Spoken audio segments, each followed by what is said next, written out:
And with that, we are going to dive right in. So, Andrea, Cindy, Kevin, my first question for you guys is, in looking at strategy and how to educate people on your brand, what platforms should a business be on? There's so many. Where would you start? I can jump in and start talking a little bit about this. I think what platforms you should be on really depends on who you are as a business and who your target audience is. So I'm going to pop up a slide here. Let me know when you see it. That just kind of has some high level information on it. Do you guys see a slide? It looks good. Okay, great. That has some high level information on it about the different platforms. So essentially, it's important that you know who you're trying to reach.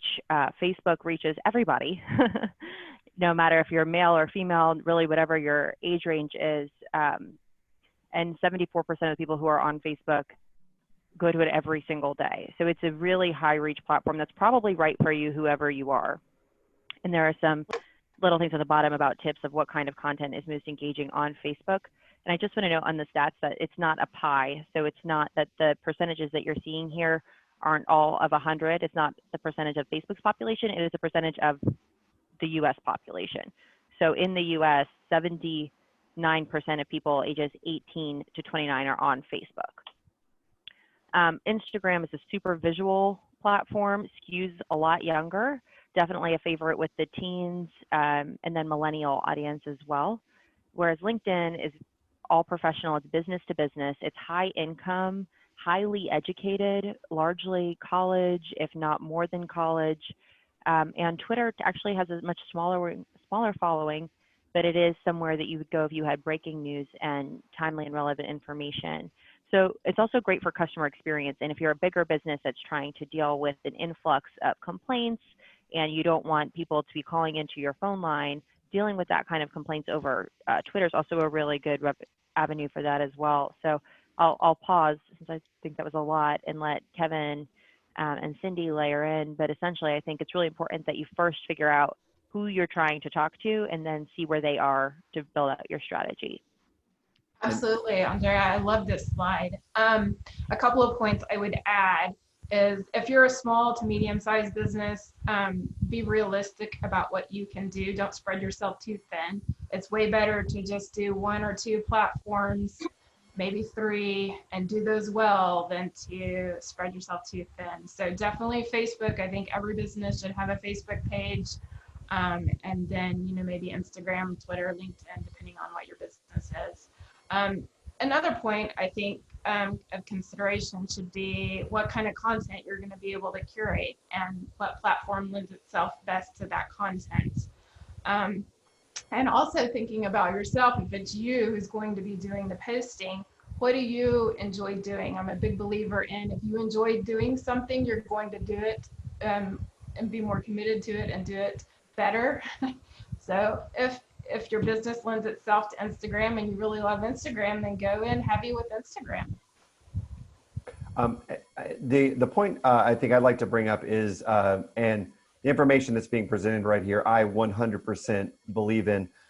We've been using Facebook pretty much since day one in 2010, and I've seen the tools really develop. So Facebook has really grown as a platform, and it's a platform that I use pretty much on a daily basis between organic posting, managing our group that we have. We have a parent group in our martial arts school, so we can stay engaged with them.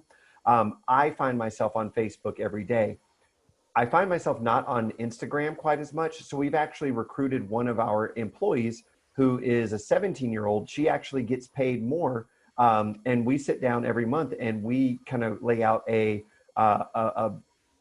schedule of some of the types of posts that we have. And she'll take content from our Facebook page and kind of adapt it. But she's way more into Instagram. So don't be afraid, kind of like Cindy said, think about what your bandwidth is and what you can do. And then if you do have a team, find out if that team might, be a little bit more interested in Instagram, and kind of divide and conquer is a strategy that we like to use. And it's been very successful. I would also say that Facebook and Instagram are actually both owned by Facebook. And so there is more integration there now than there used to be. So the stories feature, which I'm sure if you guys are all on Facebook, you've probably seen that start to pop up recently, was originally something that was developed on Instagram, and it is a great way to share timely things. They last 24 hours, and they're generally short videos or images. But the way that it works is you start playing one, and then it rolls through to the next. So even if someone's not seeking out your content, chances of them stumbling across it are high. And if it's interesting, they'll finish the rest of your stories. So that now is it's a quick way to do something, but it's lower risk. It doesn't have to be as on brand or carefully curated as the rest of your posts that live on for forever need to be. And it hits both platforms. So that's a one fell swoop, something that you can do that goes on both Facebook and Instagram. I like that point, and we're actually going to come back in just a minute to tailoring content for certain platforms. But before we get to that, I do want to ask you guys, just as a broad overview, how do you pick your strategy? How do you figure out what the voice of your brand is, and how do you decide basically what that is, as opposed to just throwing stuff out there?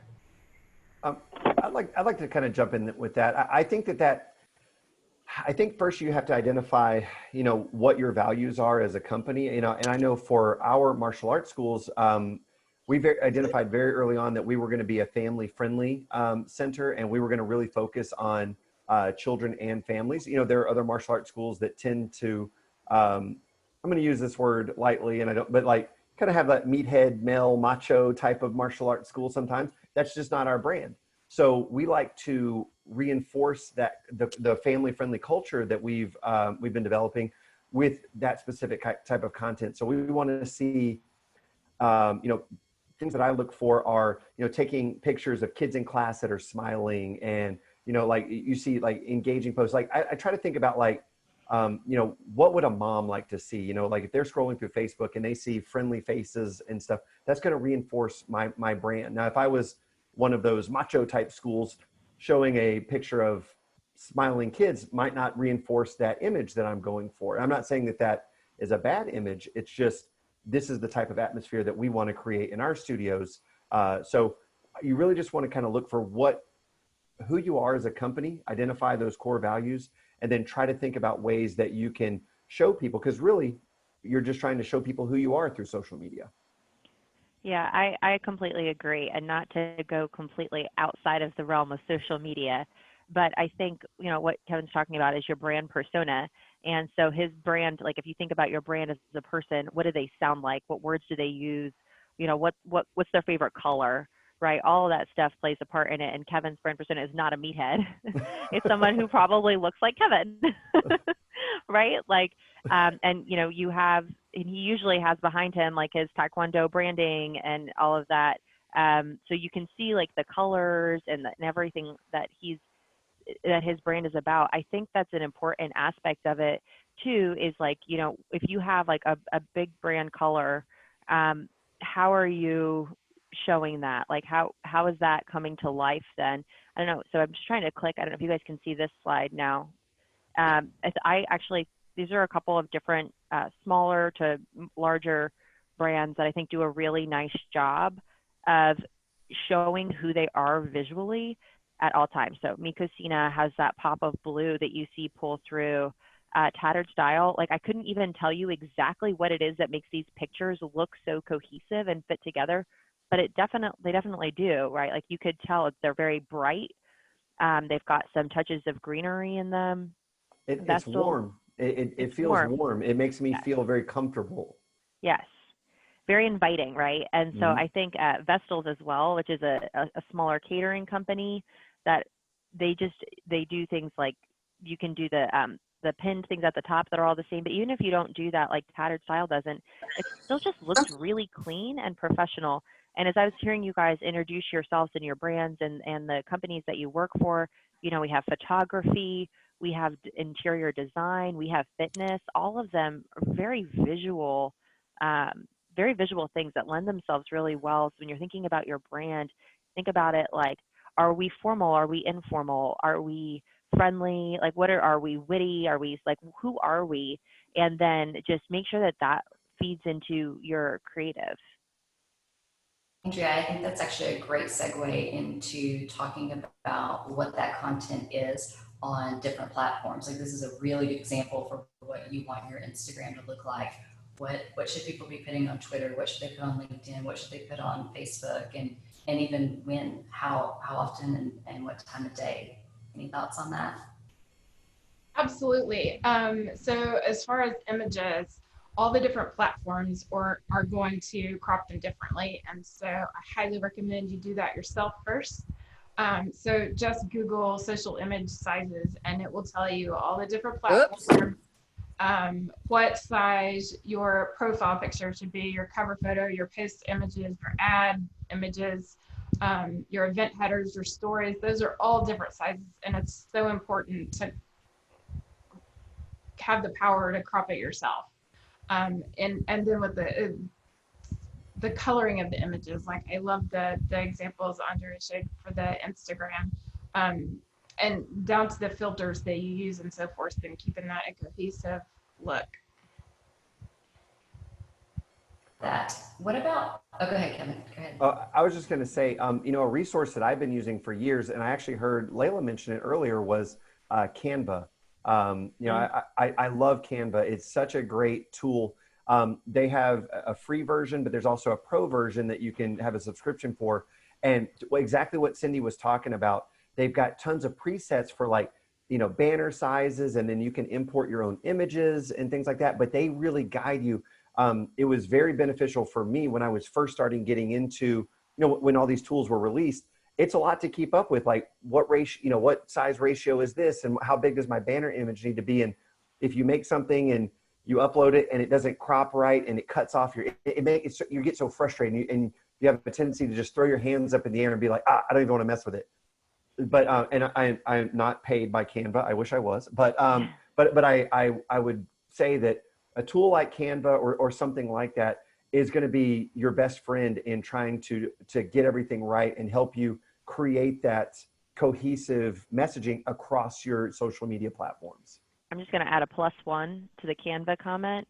I don't actually, I knew how to do Photoshop in college. It's been a really long time. And we do have an internal team that does create most of our images. But like if I'm on the go or like at a conference, and for example, if this was a live event and I would be here, I'd capture a picture of something, write the tweet out, or write out the content, and you can create graphics in there that look really professional. Like it's, and I think you can do layering. I mean, you could do like a little tutorial on this on YouTube, and you come out of this looking like a graphic designer for like less than $100 a year for the premium model. It's, I would also not paid, unfortunately.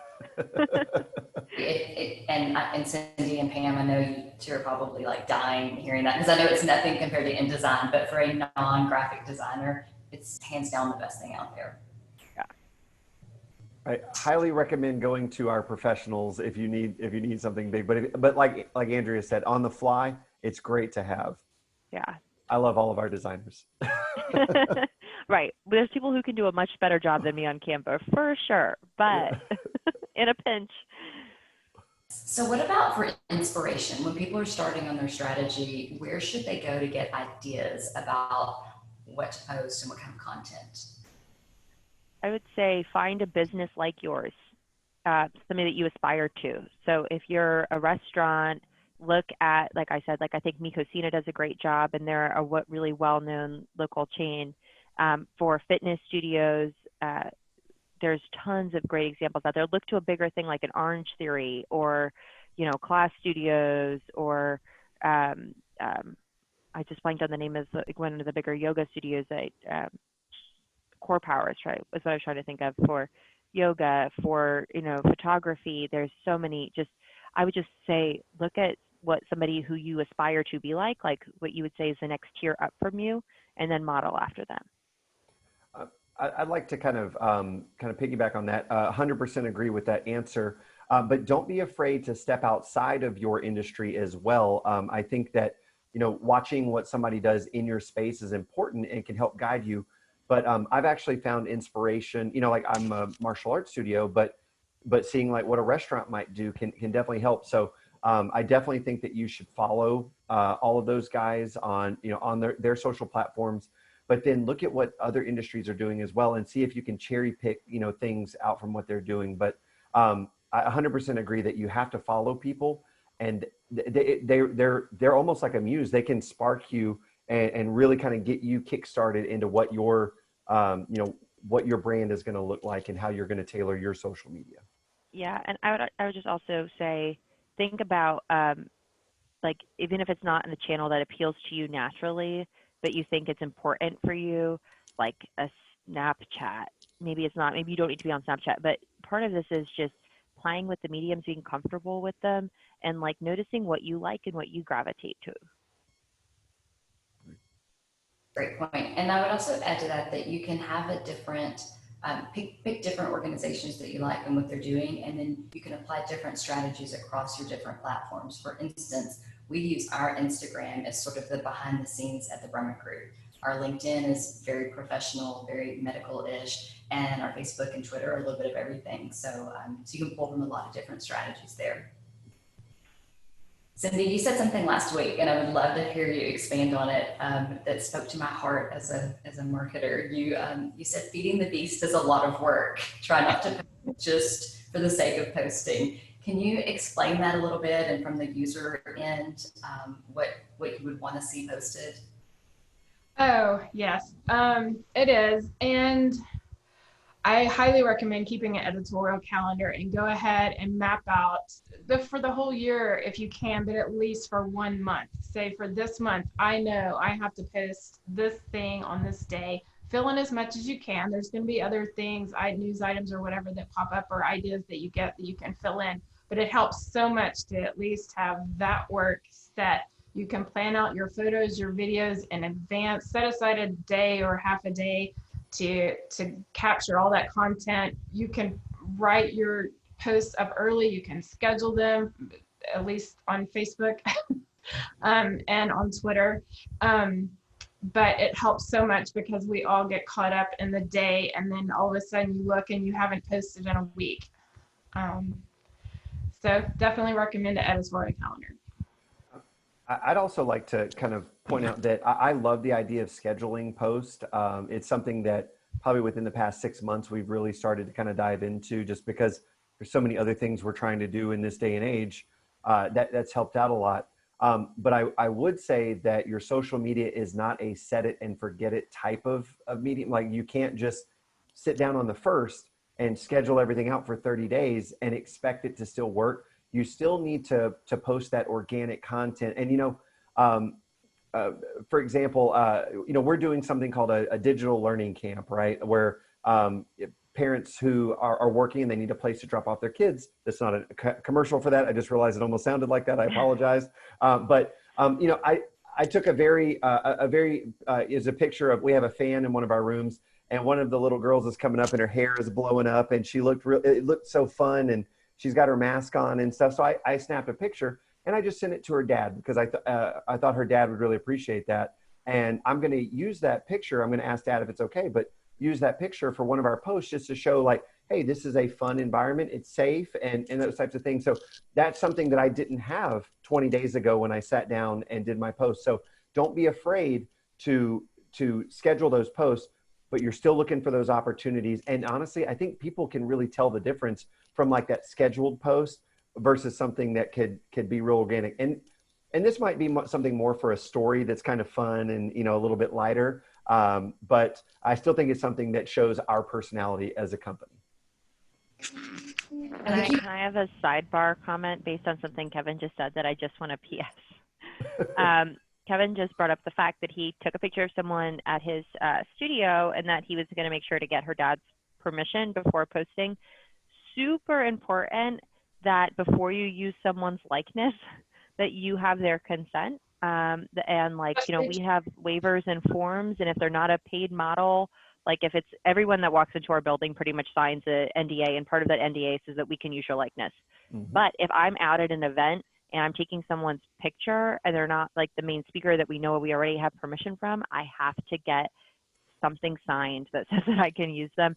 Especially as a small business, chances of you getting, a spotlight shined on you and calling you out, it's slim. But if you're profiting from someone's image, they have to give you permission.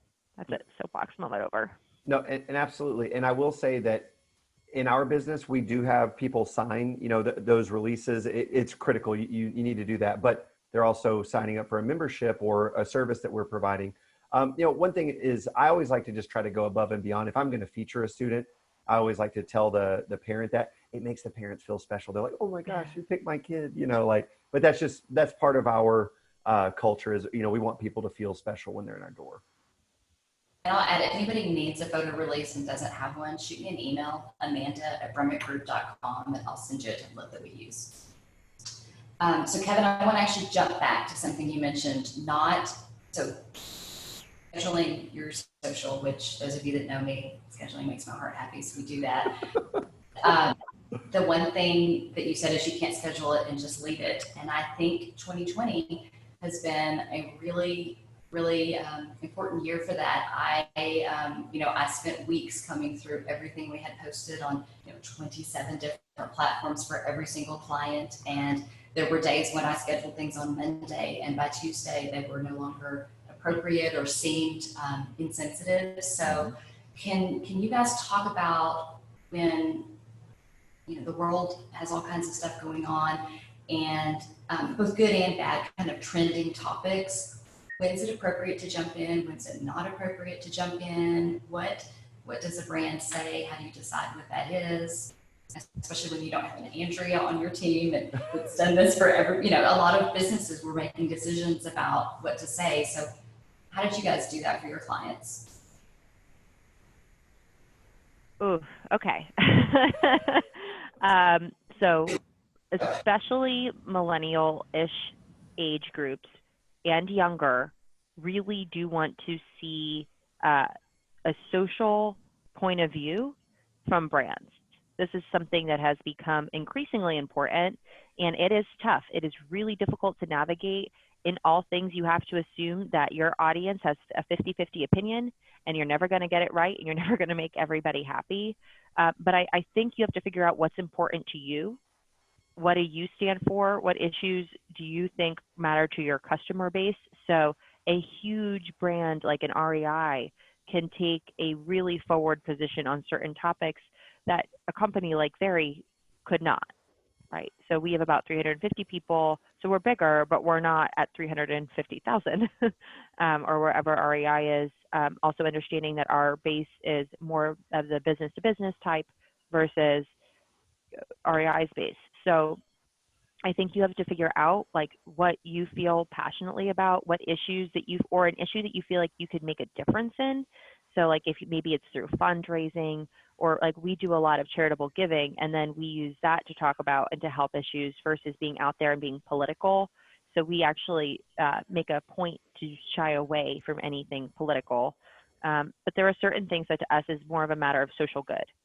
And so that's a little bit different. And there you might see us make a statement because it's about supporting our employees. So 2020 has been a doozy of a year. Between pandemics and protests and cancel culture and Black Lives Matter and LGBTQ rights, this has just been a year. And so does that mean that every single one of us needs to be out there talking about that on social? No, it doesn't. But be prepared because you might get questions, and think about what does matter to you. And I'd love other people to chime in on this too. Well, it probably does tie into the company culture too, and check in with your HR team. I think one of the most important things you can do on social is just be authentic. People crave that right now. And I have been super impressed this year at how many companies have come out and taken stands on things. So I like seeing that. But again, it's not for everybody or every business. And just know it's high risk. It's just risky. No matter what you say, somebody's not going to like it. So be prepared for that. I'd like to kind of talk about, the fact that my business, I own one business here in Coppell and one in Las Colinas. My family and I live here in Coppell. So my wife and I are very conscious about what we put out there. We have our own, personal beliefs and things like that. But I believe Cindy said it, like, what you put out there, it needs to match the culture of your business. And if you're saying something about a particular issue that kind of goes against your culture, you're gonna create that conflicting results within your customers. And ultimately, so we call it the supermarket test in our house. It's would I walk through a supermarket here in Coppell And if somebody comes up to me and we have a conversation, would I say what I just posted? You know what I mean? Like, am I comfortable, having that stance in person as I would, posting on social media? I think that sometimes, and this might be more of a comment on personal social media, but I think sometimes we feel very strongly about something, but we forget that our customer base might feel differently than that, or half of our customer base might, as Andrea said, you're like a 50-50 shot. You could risk alienating half of your customers if you come out on like a political stance or something like that. So my wife and I have our own beliefs. We try to keep those as close to the vest as possible, but we look at things like social responsibility. Like if we can help out in some way, I think that, if we're doing a fundraiser to help in my realm, we've supported battered women's shelters and stuff like that through martial arts, things like that. Nobody's going to get upset. It doesn't matter what side of the aisle that you're on. That's a good cause. And I think that most people would be able to rally around that. All right. That's the kind of stuff I think that the other ladies, that's what I'm picking up from them. So, but I think I just try to do good in my heart, really, and try to portray that on social media. And it hasn't steered me wrong in 10 years. Kevin, can I ask you a question? Yes. So as a small business owner, I assume that you are friends personally then with some students and students' parents, as well as your company pages. So do you make a point then to make sure that even on your own pages that you're not getting into debates with your aunts and uncles around the dinner table? Oh yeah, I have muted so many family members. I was born in Mississippi, so that might give you a little but it's sometimes some things I don't think are appropriate for social media, and I think that sometimes our family members don't realize that, not that we have like this false image or anything, but we have a public image, and I think that carries over to your personal pages. And I've actually had to sit down with staff members and advise them on what I've seen on their social media, because they are an ambassador for your brand. And not that I'm asking them to change their personal beliefs or anything, but if you're working in a family-friendly martial arts school and I see, like party weekend and maybe lots of alcohol or something like that, not that I have a problem with drinking alcohol, but maybe that's not going to be best for the brand. And maybe that mom who has two kids that decided to friend you on Facebook or something like that. Just being aware and conscious of those types of situations. So it's a great question, Andrew. And I would add as kind of homework, if you want homework, go look at the way Barry has actually talked about some of that stuff. And specifically on LinkedIn, it's been stories about your team members, which even if it be construed as controversial, it personalizes it and softens it. And they're fighting for your rights. It's that, we're in here supporting this person. And so go check theirs out. I think it's done really well. So I'm going to jump into engagement. We've got a few more questions about strategy, and we'll come back to them at the end if we have time. So can you guys talk to us a little bit about followers versus people really being engaged with the brand and sort of how you go about that? Yes, Kevin.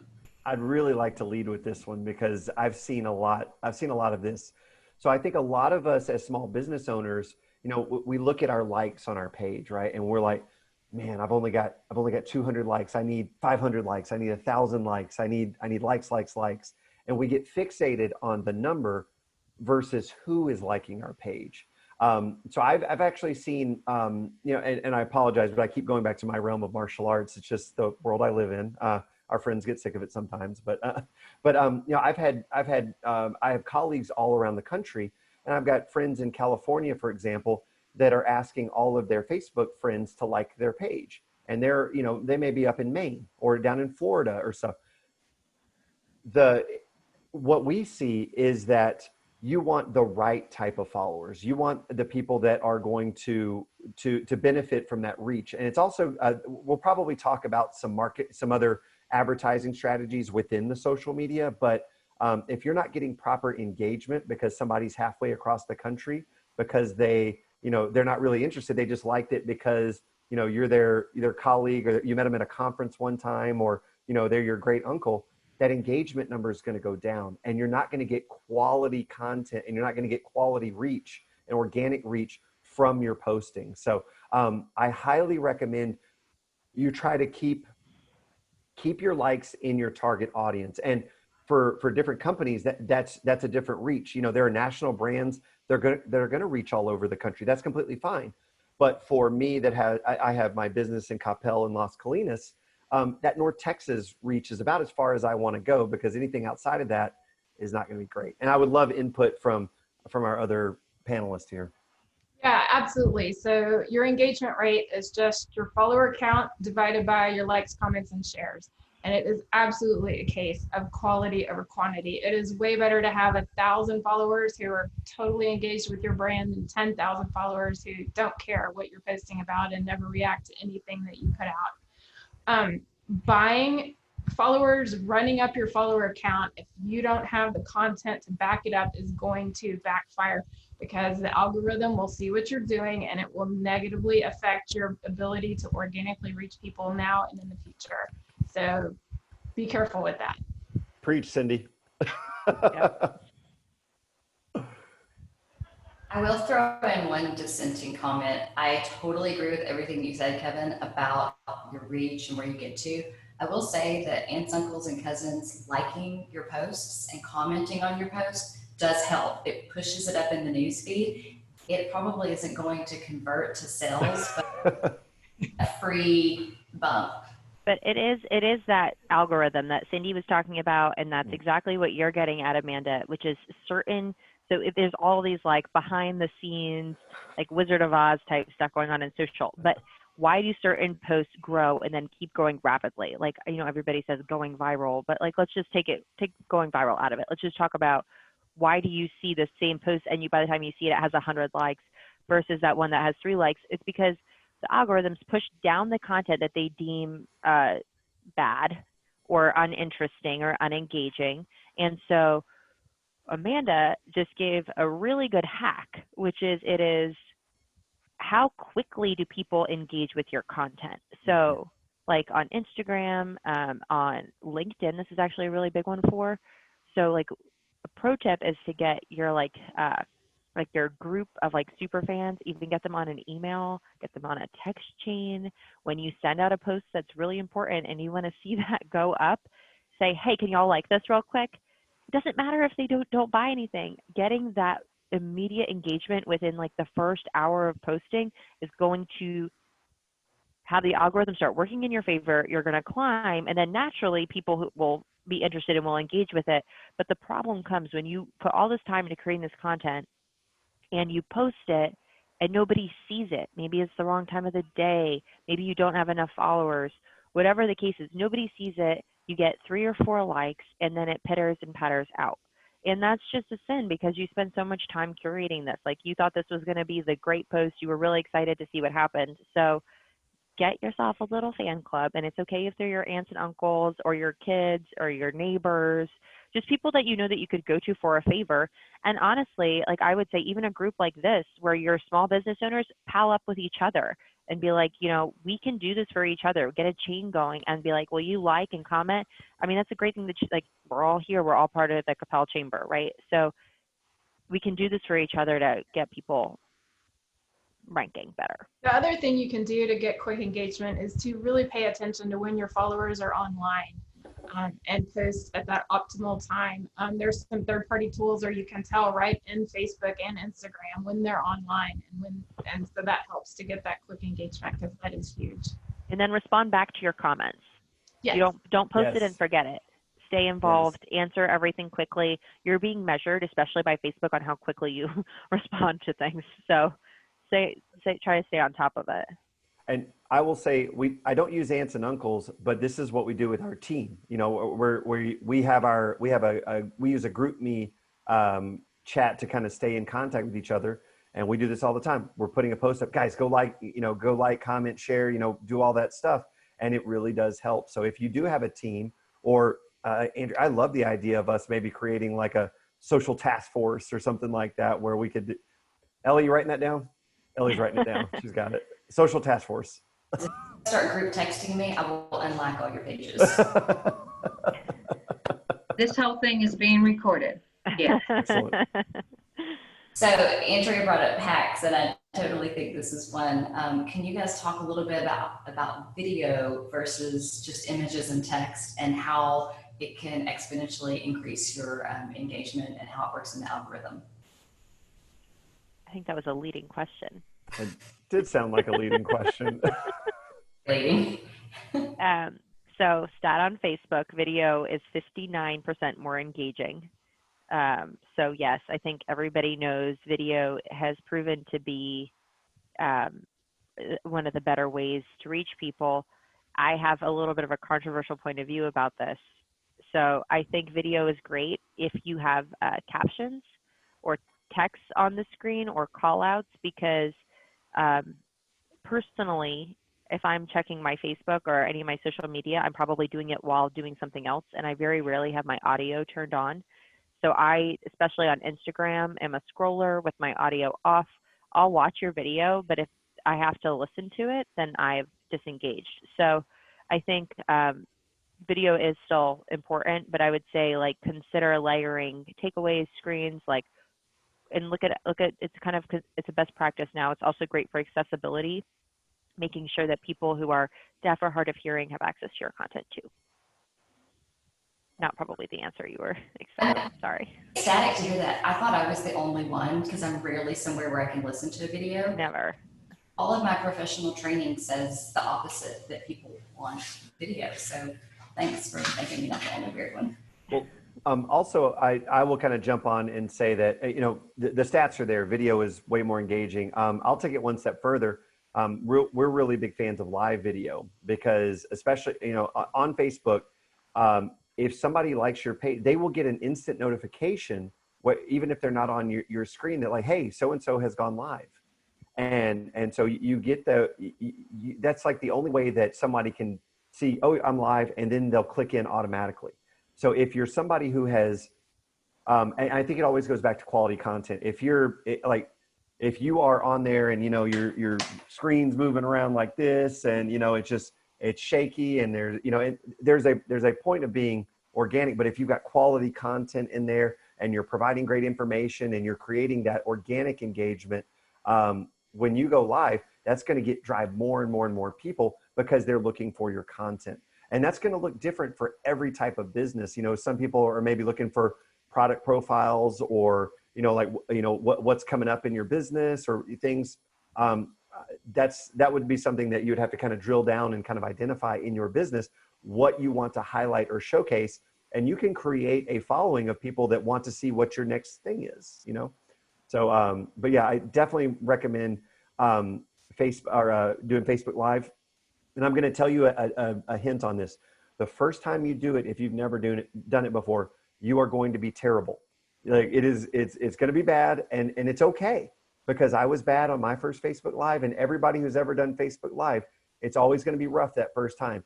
But I've been actually encouraging my team to try more live videos and things like that, with the knowledge that, yeah, it's going to be bad the first time, but the second time it's going to be a little bit better.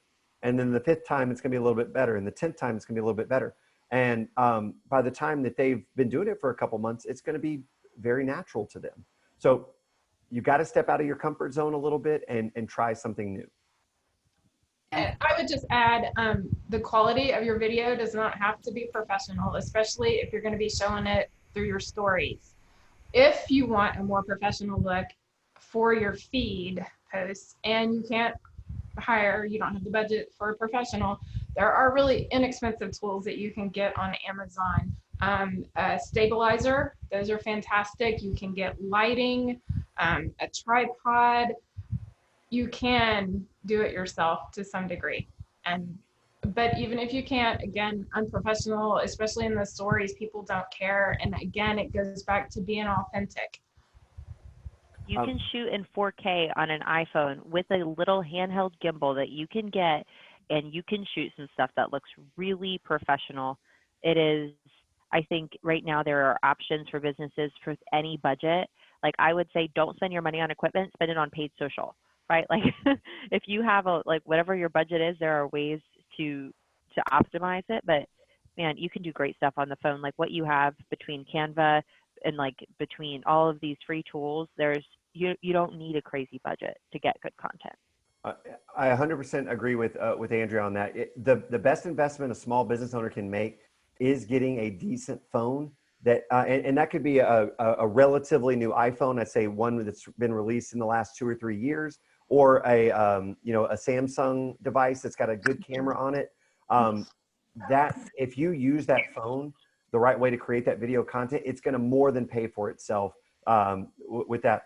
I will say I'm going to tap into my my 4-year degree here and recommend that if you do purchase a lighting kit, you can Google this information, but it's a 3-point lighting setup. All right, if you've never heard that before, but very, very simple way. And I'll tell you, like, my lighting setup right now is all like I have my blinds open over here, so I'm getting some lighting here. I've got an overhead light kind of over here. I've got some different color temperature things. Don't worry about the color temperature. We won't worry about that today. But it's very easy to like find ways. Like I actually am shooting in my dining room right now because I get this natural lighting right here. So, but it's something just you should be aware of. The worst thing that you can do, I'm going to see if I can do this, is I don't know if my background will do it, but no, it won't. So the worst thing you want is a window or a source of bright light behind you that's going to wash your image out and make you look darker, because people want to see, they want to see the subject on, and that's what the 3-point lighting setup will do, will help, like light you if you want more of that studio feel. But Andrea is 100% right. You don't need fancy setups. You don't need thousands of dollars of equipment. Just get a good phone, get some natural light, and have quality content, and then pay for them ads, baby.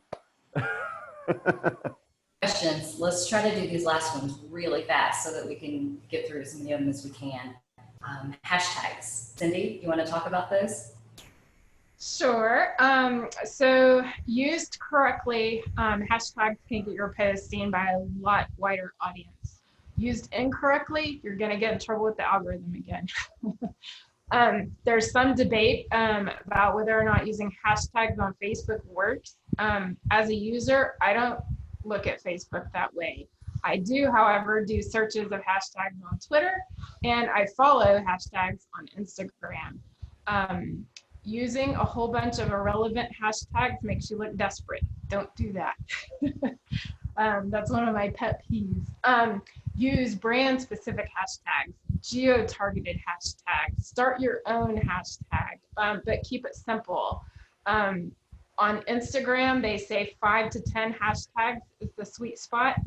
On Twitter, you only want to use 1 or 2 hashtags. LinkedIn, 2 or 3 hashtags. For example, for my posts on the chamber, I use hashtag Capel Chamber and hashtag Capel TX on most of my posts. Depending on the topic, I'll add some other Capel related hashtags. I might go into Dallas or North Texas, kind of like Kevin was saying a while ago, but generally for promoting the Capel Chamber of Commerce, I'm in a pretty tight geographic area that I'm trying to target. Using a big hashtag like COVID-19 does not help me. It just doesn't. But again, that could depend on your business. If you are trying to reach people across the country, then yeah, that might work. Cindy, one thing I would also mention is that it also, I would think that it's the type of post you're putting out. So sometimes I might put up a humorous post and I might type in a silly hashtag to reinforce the joke. I think something like that is fun and it's light, and might be poking fun at something like that in a very friendly, respectful way, of course. But it's just, but that's part of the culture, like we're family friendly school, but like, so we'll post up a silly picture of a kid doing something fun and put a funny hashtag on it and we're using hashtag in a different way than what it's intended for, to make a humorous point. And that's what I want people to understand, is that that's very intentional. And it's not me thinking like super cool kid LOL hashtag or whatever is going to, be, that's the worst hashtag ever. Never use that. Andrea just has lost all respect for me because I use that hashtag. But the point is that it's done for a reason, but it's not for the original intent. And that's totally okay, because I think parents will know what you're doing, or your audience will know what you're doing if you're doing it in a fun or creative way like that. Andrea, can you talk to us how you use stories?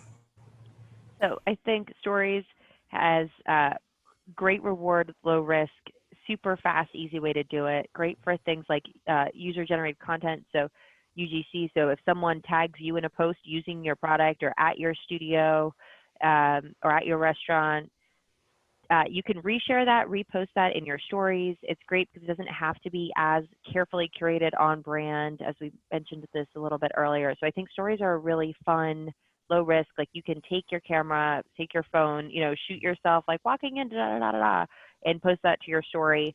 And I find that people are starting to go there first when they're visiting, and that's more, that's not as scientifically proven. That's more from my experience and talking to people in my network. But that when you open up your app, the first thing you're doing is watching the stories rather than scrolling feed. So it's a really nice, easy way. If you haven't started dabbling with stories, do it. Like if you don't like it, you can take it down. They last 24 hours. Just try it out. Great for events. I saw the Capel actually had this in our chamber stories. I will tell you, to reinforce the stories thing. My wife sits on the couch, and like, you know, after we're done with our day, she'll sit down. We'll maybe be teeing up a TV show. She sits down and pops on her stories and just sits there and pop, pop, pop, pop, pop, pop, and just kind of goes through all of them just to kind of get an idea of what's going on. People do this. I've seen it in my own home. So it's there. People are using them. Yeah, because you're going to miss it if you don't watch it right then. Mm-hmm. So Kevin, will you keep on rolling with groups and how you use those? Excellent. Yeah. So I think I mentioned earlier about our Facebook group that we use. So we invite anybody who ever tries a class with us to be a part of our group. And we have several hundred people in our group. And the group is, the way that we've tailored our group is it's a safe place where people can ask questions about martial arts. We give a little bit of insider information sometimes, and we make it like a special area where they can find certain things. And we've had questions like, you know, how do you keep your uniform clean, you know, and things like that. And it's just a resource that if they think of us, they know, well, I can go to this Facebook group and I can probably search for it or find information. We will share certain behind the scenes things. We typically will give sign up priority to our group. So if we're going to have a special event or something like that, we'll post it in our group first, and we'll say, guys, y'all are getting the you know, first dibs at this if it's a limited spot, especially in this day and age when we've had to limit availability of spots because of you know, 25% occupancy restrictions or 50%, whatever that is. That's kind of given our members a little bit of an edge, and it makes them feel special. And then, you know, 12 hours later, we'll shoot out the email to our general email list or something like that. But really what that is we wanted to build a place where our customers felt like they were part of a community. And we want to build that stickiness. And we want some place to go where they can just solely just, you know, find out information about us. And I think creating that stickiness, you know, that sense of belonging has allowed us to rise above other martial arts schools in the area, because we really do try to create the atmosphere of being part of a family. And I know people use the word, you know, your family and stuff like that. But it's very important to me that if you're going to train in our martial arts school and be a part of our business, I want you to feel like you're a part of something bigger than yourself. I'll be really honest. You know, Pam Takesh, her son trained with us before. So I hope that feeling came across. I'm really going out on a limb hoping that I get an affirmation on this. Thank you. I appreciate that. But you know, for me, I want people to feel like these people really care about us, because we do. And some people may be like, that's or, you know, that's not true or whatever. I really do care about our customers. And I think that those groups help perpetuate that atmosphere and that culture that we've tried to create over the past 10 years. So one final question, and I would definitely like to hear from all three of you. If you could just pick one thing that each of the businesses do in their social strategy, what would it be? I'll take that one. First, don't think that you can do all of this for free, and don't think that you have to have a super big budget to do it either. Facebook does a great job of, so when you have a post that's performing really well, they'll tell you, and they want you to put a little bit of money behind it. I'd like to distinguish between boosted posts, which is an organic post that you made, then you can put a little bit of money behind it and Facebook will feed it up to more people, versus a paid ad, which is created completely separate. This is more salesy in content. It has a specific CTA, and then you just, that ad never shows up on your timeline. But for all of social media in general's problems, they actually is a really good place for businesses to market. Facebook wants you to succeed, but they are trying to run a business. They want your ads to be successful, and even when you micro-target your audience for your boosted posts and your paid ads, even within that audience, Facebook will only serve it to the people that it knows will respond. So they're really going to do a good job of helping you do that. As a user, I try not to think about what all Facebook knows about me, but as a marketer, I love it. At the risk of aging myself, back in the day, I used to do a lot of direct mail, and we had to wait weeks to find out what our results were. Now I can turn on an ad today, start getting leads today. Or if I see that my campaign's not working, I can turn it off immediately. I can retool it. With direct mail, that money was out the door before I realized it didn't work. So there's a lot of pros in being able to target your audience, specify even the time of day that your ads are going to run. I really like using social media for businesses. That's a great point, Cindy. We could totally do an entire session on that. It'd be a really good topic. No pressure, Ellie.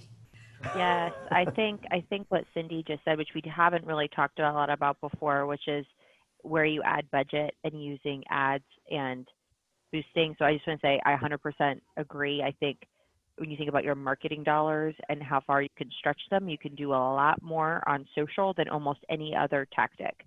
But as far as the one thing I would say with a strategy, it would be to really think about what value you're giving the person who's on the other end of it. So why should somebody want to follow you? Are you only talking about yourself? Don't be too salesy. Like, think about be insightful, right? Like, what is something that you / your business knows better than anybody else? Like, why are they there? Are they there for inspiration? Because you're funny? Is it practical? Is it informative? Really figure out what your tone is, like why you're there, like what do they want from you when they decide to follow or engage with your page, and then create content based on that and keep learning, keep watching, see what performs well. Oh, this post did really well this week. I'm surprised. Is it because of the content? Is it because I tagged somebody and had hashtags and that pulled me up? Did we get more engagement right away? Was it the time of day? Like, just keep your eyes on it and keep testing, because it's a highly experimental medium. It's both. It is both, but I'm not experimental. One thing I would say is I think a lot of people wonder about, like, how much money should I put on an ad and things like that. And that's obviously going to depend on the size of your business and the reach that you're trying to get. I will tell you guys, I spend typically in a month at our Coppell location, and this is pre-COVID-19 outbreak, I was spending about $500 a month in ads on Facebook for our Coppell location, and about $350 for our Las Colinas location. When everything happened, I backed it off a little bit because, to be honest, we were actually getting a little bit more for our money when everything first happened. Now things have kind of gone back up and we've increased our budget, but right now I'm spending about $400 a month on ads in Coppell and about $250 to $300 in Las Colinas, just so you guys get an idea. And historically, that would average me about anywhere from 10 to 15 new customers a month, which may not sound like a lot, but an average customer is going to spend $1,500 a year with me, $1,500 to $1,800 a year. So that you can kind of do the math on what that translates to as far as what your business goes. So I just wanted to put out some real numbers based on that. One quick tip that I like to throw out is, it's not really social platform per se, but is anybody, if you have a Google listing, I highly recommend you start looking at the Google My Business app. because it ties into your Google page, and they are actually starting to integrate some social platform into that. They're looking for you to post pictures and posts and stuff like that. And you want to play nice with Google because there's a verb for it. What do you want to, if you want to go find something, you Google it. So don't be afraid to kind of dip your toe into that a little bit. I'm starting to play with that more. And I'm a big fan of making sure that you're in Google's good graces. And reviews. And review, yes. But that's a whole different webinar. We could do a whole different webinar on generating reviews. Or Google My Business. Yeah, or Google My Business.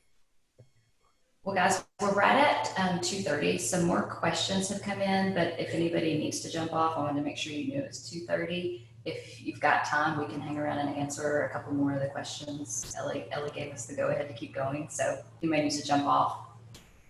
You can go without hurting anybody's feelings.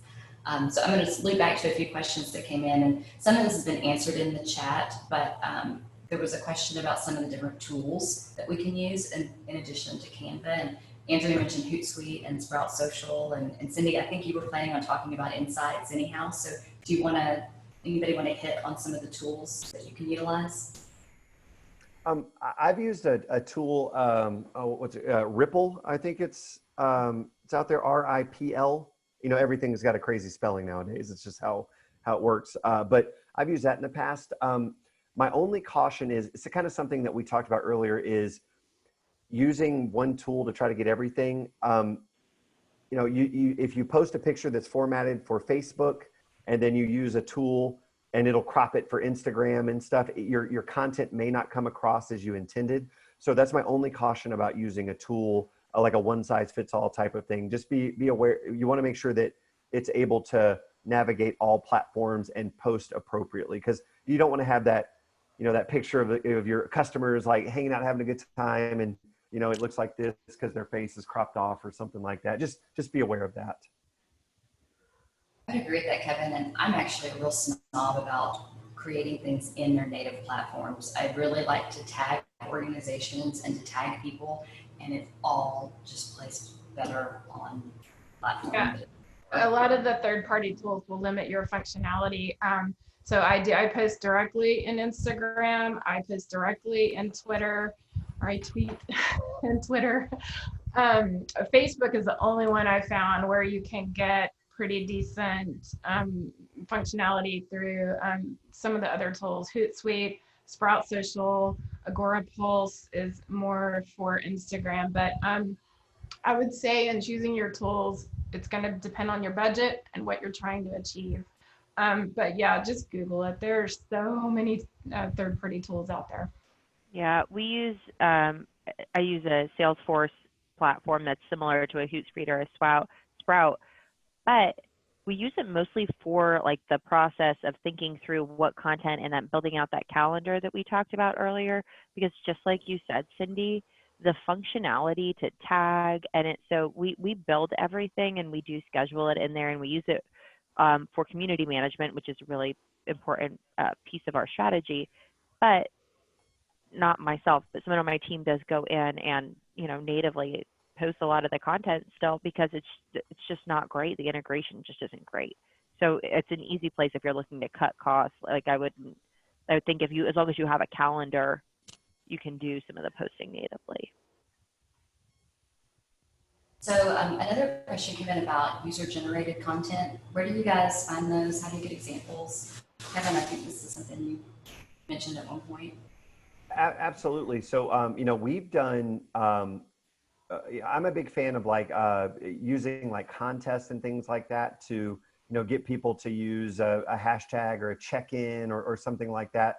Because when they post a picture on their social, and I'll maybe say like, you know, tag Capel Taekwondo Academy or something like that, their friends are going to see it. And it's a concept called social proofing that I think is important, because if I go, let's say that, let's pretend that maybe Cindy and I have never met before, right? And I go to Cindy and I'm like, hey, Cindy, buy my thing. It's really cool. That's an ad. You know what? But if Amanda and Cindy know each other, and Cindy sees that, you know, Amanda has used my product, and Cindy's gonna be like, oh, well, my friend uses it. This is probably pretty safe for me. And then Cindy will go talk to Amanda and she'll get the scoop. And then hopefully when they see, hey, come buy my thing. Like they'll be like, oh, that's that nice guy that Amanda knows that I should buy his thing. Because I mean, that's really what we're doing. If you want to, that's a real life example of what social is doing.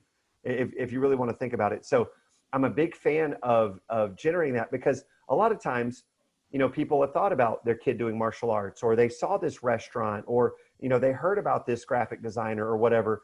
But when their friend actually sees, you know, has used them or has experience with them, they're gonna, it's just better. They trust it more because, Well, you know, Cindy, go ahead. On top of the social proof advantage, it goes back to your question about feeding the beast and how hard that is. If you can get your fans to give you content to post, I mean, that's a gold mine. I think Apple is one of the best examples. They have a whole hashtag shot on iPhone. And so you just do that, and then you could get your content shared by Apple. I will say, if you're going to do this, please, please, please be sure you give credit to your user that did it, that took it, or share it in a way that shows where it came from. I will say the way that I did this organically was when in middle of March, when everything started to shut down, we pivoted our business to a virtual platform, and we started using Zoom for classes. So one of the things that we did was we had our parents take pictures of their kids doing Zoom classes, so they could see me on the computer. No, and that's the thing is, like, what, and then, you know, if we actually asked, can we use some of these ads for, and then we started incorporating that into our advertising, you know, for our paid ads and stuff like that. And it really was like, wow, you know, people are doing this. This is a real thing. So it's just an example of something that we did that, and it really helped us out a lot those first couple months when things were really locked down. What about, what's your strategy on when to sell the brand? I think we all generally know that you're not supposed to sell constantly, but what do you guys use? Do you use a percentage? Do you use how do you figure it out? So I read something about this, something called like the 3-2-1 approach, which I actually really like. So it's a really easy rule of thumb to do. So it's like 3 posts, and it could be that I have this for our brand, so I'm trying to translate it. But for us, it's like 3 posts about like our culture, or like about the things that we know people want to hear about most, like 3 inspirational posts, like 2 that are informative, and then 1 that is salesy.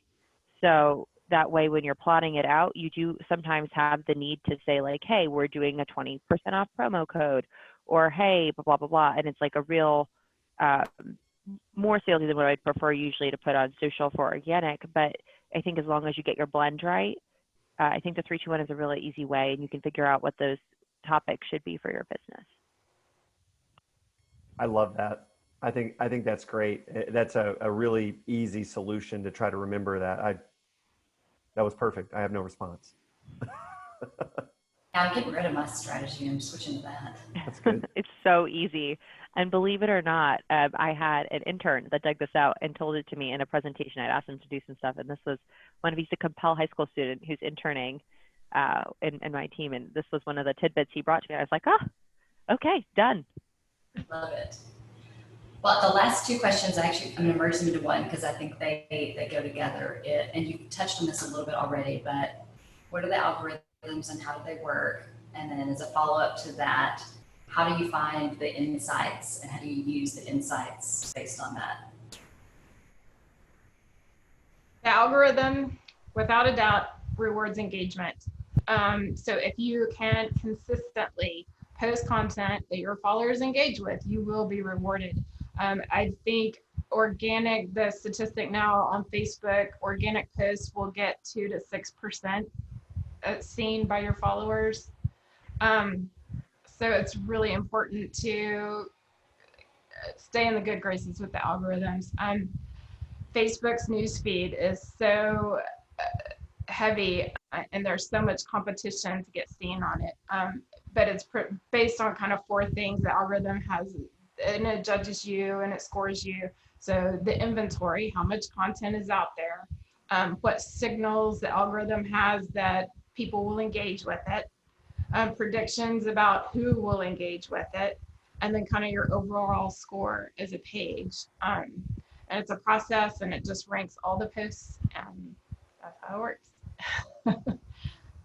I will say that one of the reasons why I have a Facebook group is because of the algorithm, because I think the group increases the likelihood of somebody seeing my content. So that is a direct strategy of why I have my group on that. What was the second part of the question, Amanda? I apologize. It was the algorithm, and then what was the other part? Insights in Facebook and Instagram, how you get to them, and what you guys functionally do with them to then alter your strategy. I got you.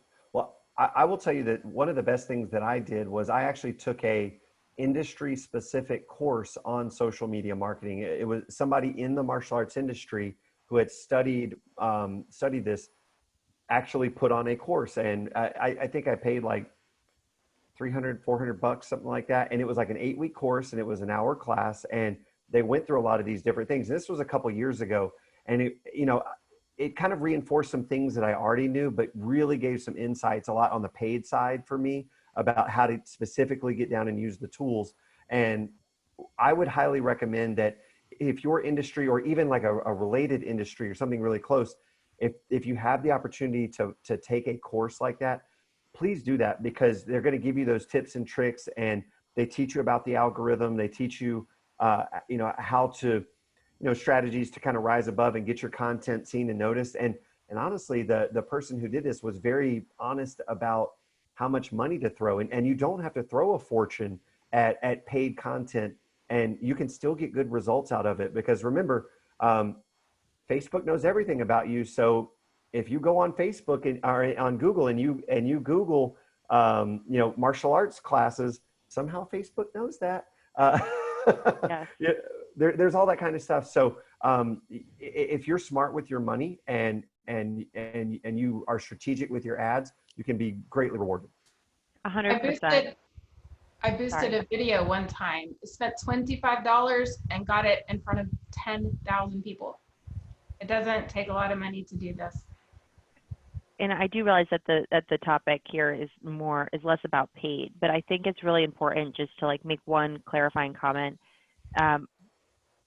Yes, because Kevin was talking about retargeting ads, and there's like lookalike audiences, which essentially means these are the people that follow me. And so I know that they're the ones who are interested in me. I can find people who look like them and pay to have my stuff targeted to reach that. So it's a great way to grow your followers, a great way to target your ads. And then boosting, like we talked about earlier, is taking your content and helping that rank higher. But if you're trying to grow your followers, your audience, if you don't run paid, you're only ever going to reach the people who already follow you. And it's really hard to build the growth in your actual audience without putting some money behind it. So I guess that's kind of like some of my last thoughts would be, think about running some dollars behind it where you can. And I do agree with everything that Cindy and Kevin said, that Facebook specifically makes it really easy to do that. And it'll suggest to you, hey, this content isn't performing well. Or, hey, this is your top performing content. Would you like to put some money behind it? It'll tell you and kind of give you those prompts. And you might not want to trust it, but for the most part, they're actually pretty good prompts if you don't have a digital marketer on your team. They are pretty good. And even if maybe you still think your idea is better, you can A/B test it. Facebook also makes it easy to run A/B tests. Yep. Absolutely. One thing I will say is a strategy that I use. Andrea kind of mentioned something about lookalike and retargeting ads and stuff. You can actually do things like, if you have a sales portal on your website, and let's say that they get to maybe this page, but they don't actually check out, you can target the specific people that made it to the page but didn't buy, and you can retarget an ad to them, maybe offering them a coupon or something like that. So there are a lot of strategies in the tools that Facebook offers that can really help you convert customers. And it could be as simple as they were about to hit the button and their kid came and distracted them and they never bought the product or whatever. And then they were like, oh, here's an ad, here's that thing. Like, and we've all done this where they're like, how does it know that I was about to buy this thing? That's how it does it, because it has that information about it. So there's a lot of cool strategies that we've been able to implement. and I would have never have known it unless I kept educating myself on this. So highly recommend continuing to take classes, invest in your education, and it will pay off. I have one other point, a lesson I learned on the insights. Even though Instagram is owned by Facebook, and Facebook has a plethora of data they keep for ages, and so you can always go back and get all your metrics on your campaigns and posts and everything else. Instagram does not. Some of their metrics are only saved for like 7 days or 28 days. So don't put it out there and think, oh, I can always go back and get it later, because it will be gone. Really good advice. I learned that one the hard way. Well, I think we got through all the questions. Thank you so much for hanging with us. Ellie, any last comments or announcements before we wrap up? I just want to say thank you to everyone, especially our panelists, Andrea from Very, and Cindy, who is our own and near and dear to me. All of you are near and dear to me, but Cindy does all of our social media for us. And thank you to Cindy, to Amanda, and with the Brummett Group. Kevin, you're always awesome, even with your button-down shirt or button-up shirt. And and then where'd my other one go? Okay, I think that's everybody then. But thank you to all of you. Layla, there she is. Thank you, Layla, for helping us put all this together. Thank you to all of you for being a part. We will be sending you a copy of the recording, so that if you want to go back and listen to some stuff, and of course, if you have additional questions, email them to me and I'll get them to the panelists, and they are more than happy to help you. They've been such a great group, especially through all of the COVID stuff. I'm going to let Kevin say anything he would like, since he is our chairman of the board, and close us out. Thank you so much again to the panelists. Take care. Before you say something, I want to thank all of our participants today. Thank you guys so much for coming in and joining us. I hope you learned something today. We had an incredible panel. And please keep an eye out. We will be doing more sessions over different topics and bringing in the bright minds that we have today, just like this. So please keep an eye out for what the Coppell Chamber is doing. We're always putting together things to help you and help your business. Kevin, take it away. Hey, everyone, I just want to say thank you so much for tuning in today. I hope you know, and you may not know, but our chamber has been working so hard to try to make sure that you businesses get what you need from this. I know that we're facing hard times now, but I want you to know that this isn't just a thing where you sign up for a session and you get out of that. We are here for you. So if you need anything, please reach out to us. If you like the format of this Zoom meeting, and you want us to cover another topic, we just like Layla said, we would love to put together a panel that can help you do that. I hope you guys found value in this. And to be really honest, I think you can see we probably could have gone for another couple of hours and really dove into some real specifics and things like that. So if there was something that wasn't covered and you'd like more details, I think any one of these panelists would be happy to kind of dive in. If there's a topic that you would like to see covered, please send that to us. We can only kind of come up with what we think that you guys might know, but you guys are the ones that might need more information, and we are here to serve you. So if there's anything you need, we're here. I hope you guys enjoyed the panel, and I want to thank the amazing ladies that were the co-panelists with me. They make me look really good. So I appreciate you guys. Y'all are amazing. And guys, thank y'all so much for tuning in today. We really appreciate it. You guys have an amazing day. Y'all, thank you all. Take care.